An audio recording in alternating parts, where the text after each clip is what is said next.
All right. If you're just joining us, again, breaking news here: the White House, U.S. Capitol on lockdown in the wake of apparently reports that shots have been fired, according to this Senate memo, in the Capitol Visitor Center, which Manu was pointing out sees thousands of visitors each and every year. This is between the House and the Senate buildings. Art Roderick, to you, former U.S. Marshal, as we're seeing, not only Metropolitan Police, D.C. Police, Capitol Hill Police, what's happening right now?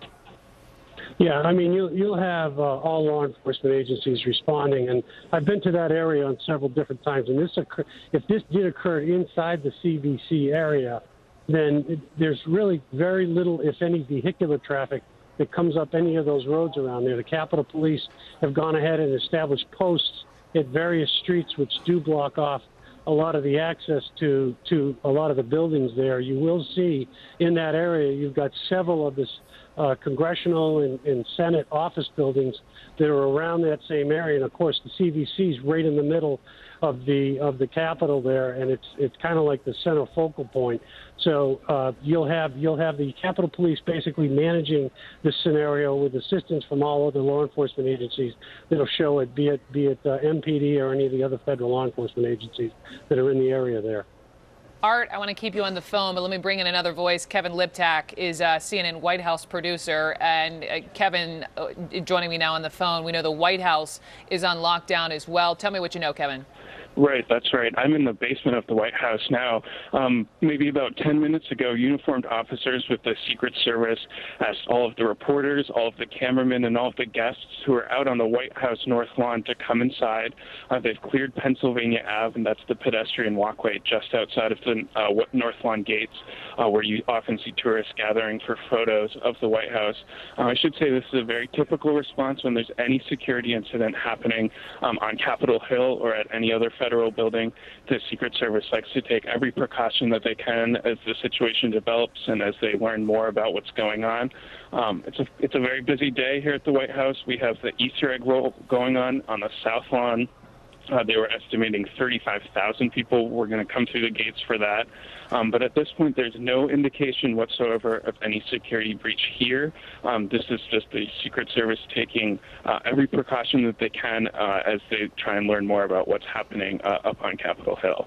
And so this is all clearly a response, and out of an abundance of caution that they have grabbed all of the guests and members of the media, and you all are now inside or in the basement there of the White House, clearing, as Kevin points out, Pennsylvania Avenue, just because of what's happened just down the road on Capitol Hill. Again, if you're just joining us, we have learned that the White House and the U.S. Capitol are both on lockdown, according to memos and internal emails within the U.S. Senate. Gunshots have been reported in the CVC, which is the Capitol Visitor Center of the U.S. Capitol buildings, requiring staff and visitors in all buildings of the U.S. Capitol complex to shelter in place immediately. Manu Raju, back to you.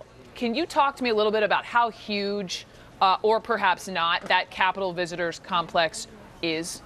It is gigantic. I mean, actually, since this facility was created, actually a lot of major meetings take place there. Members of Congress actually gather there behind closed doors because they have created such huge auditoriums for them to gather and to meet. They've moved actually a lot of the press galleries also take place there, press conferences as well. And also just, I mean, there are just so many tourists because that is meant as the main area for tourists to gather. This is one of the biggest tourist attraction in all of D.C. Far more tourists come through the Capitol than are allowed to come through the White House. So anytime there is a security breach like this, it's a very scary situation because you have so many, I mean, just so many tourists and so many different people coming from all over the world to see this majestic building. So, as we were saying earlier, even if it's, this situation happened when members of Congress may not be in town, there are a lot of folks who are in town, and that's what creates a pretty scary situation.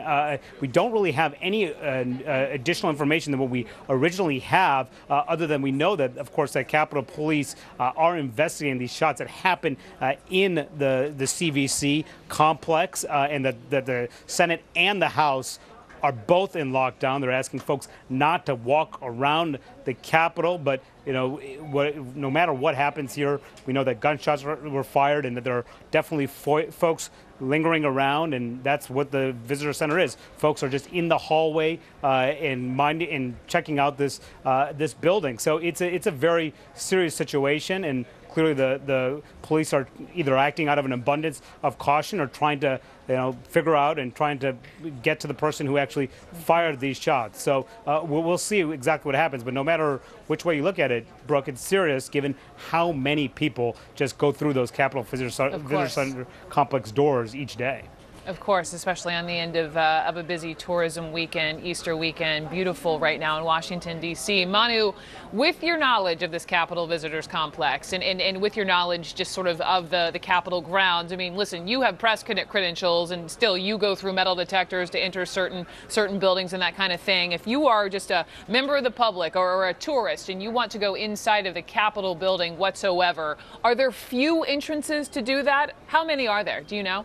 There are several. I mean, there are quite a few you can go in. I mean, when you go into the Capitol Visitor Center, you can, sometimes you can actually enter through the Senate side of the building. If you're with a staff member or if you're with a member of Congress, you can actually enter through the Senate or the House and enter through the basement of the Capitol into the Visitor Center itself. Or you can actually enter the building from the outside of the Capitol Visitor Center complex. There are several from each side in which you can get into. But typically, if you're just a regular person doesn't have a staff member to go along with or a member of Congress to go with, you have to actually enter from the outside, and that means you still have to go through a metal detector and go through all those proper precautions. Really, you rarely ever see folks skipping a metal detector. That's not actually possible if you're a general member of the public. The only time that you'll see that is if you're a member of Congress. You can, of course, skip those lines, and sometimes aides travel along with them and skip the lines, even though they're actually not supposed to do that, Brooke. But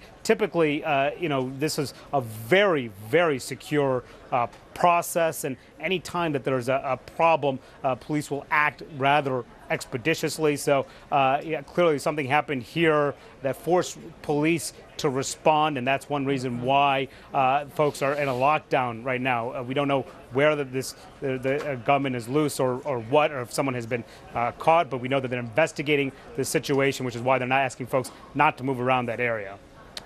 Manu, thank you so much. Invaluable information from someone who is on the Capitol grounds each and every day. Art Roderick is still with us. Art Roderick is a former U.S. Marshal, just sort of talking about the angle of law enforcement responding, Capitol Hill Police, D.C. Metropolitan Police. What's protocol here in this type of situation if indeed, shots were fired in a public area?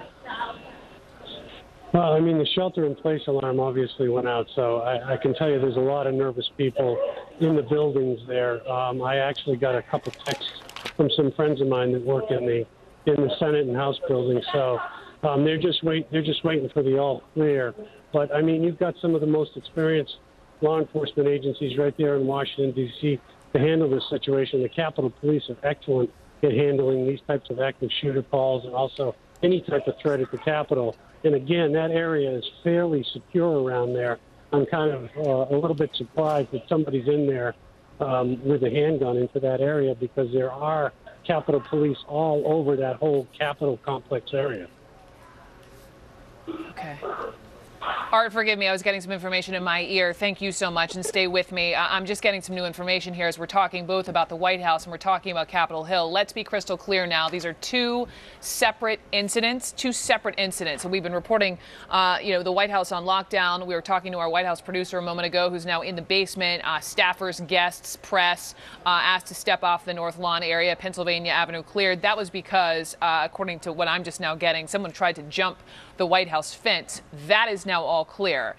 What is totally separate, and this is why we're totally focused on the Capitol, is these reports from the Senate that gunshots were reported in the Capitol Visitor Center, that is in the Capitol, around the Capitol building area, between the House and the Senate. That is what receives thousands of visitors each and every year. Listen, it's D.C., it's cherry blossom time, it's gorgeous, it's been Easter weekend, and there was, the Easter egg roll today where 35,000 people were expected at the White House. So just imagine how many folks are around Washington, and with that, and as you're seeing, I see that's our first ambulance on screen some of the images in the wake of this. Dana Bash is with me. Dana Bash, I hear you're with me. I'm not quite sure where you are in Washington, if you are in Washington. I am in Washington, Brooke. I'm in the Washington Bureau. I'm not on Capitol Hill, but I am with you.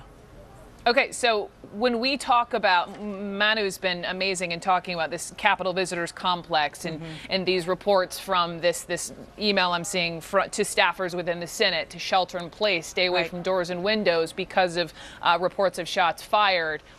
Can you just give me the lay of the land of the U.S. Capitol building and this Capitol Visitors Complex?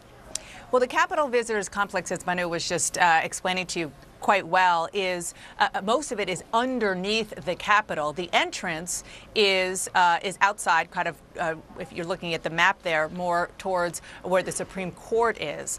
But most of the actual complex is underneath the Capitol. And this took years and years and tens of millions of dollars to build. And I would just, by way of kind of history here, on 9/11, I was coming onto the Capitol grounds. And at that point, I could drive right onto the Capitol grounds. Reporters and others who were kind of had badges, we could get up very, very close to the Capitol, even with our cars.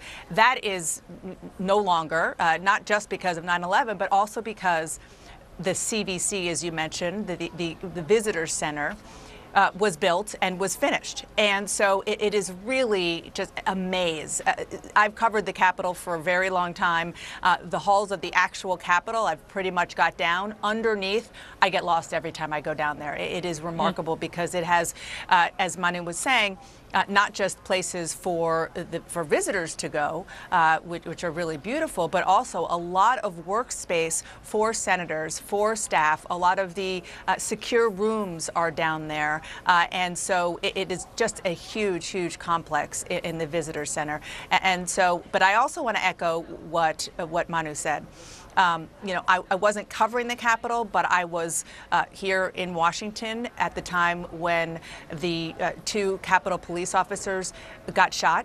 I believe it was 1998-ish, and at that time, they were shot in the line of duty. They were doing their job, and those two men, from there on till today, I mean, we get to know these officers quite well, those of us who cover the Capitol, because we see them every day. They protect the Capitol, they protect us, and they are incredibly vigilant and, you know, incredibly talented. And so, just like Manu said, it is a very, very secure place. And, you know, we don't have all of the details of what happened, but you can bet that the minute something did happen, the Capitol Police were all over it, all over it. In a case of a lockdown, Dana, when you know, we're told, looking at this email, staffers close, lock, stay away from external doors and windows, you know, shelter in place immediately. What is it like? I've been on the Capitol grounds when there has been a shelter in place, and, you know, it's scary, especially, again, as somebody who lived through 9/11. I was on the Capitol grounds on that day, and you have these you know, that's where your mind goes immediately, even if it's a false alarm. Yeah, I mean, not obviously necessarily of that kind of magnitude, but to that, oh my gosh, that's right, I'm working in a place that is a high target building. So that's certainly one thing that goes through your mind, but it is unfortunately now. I wouldn't say commonplace, but it is a lot more common than it used to be to get these notices and to have these instructions not to move, not to leave.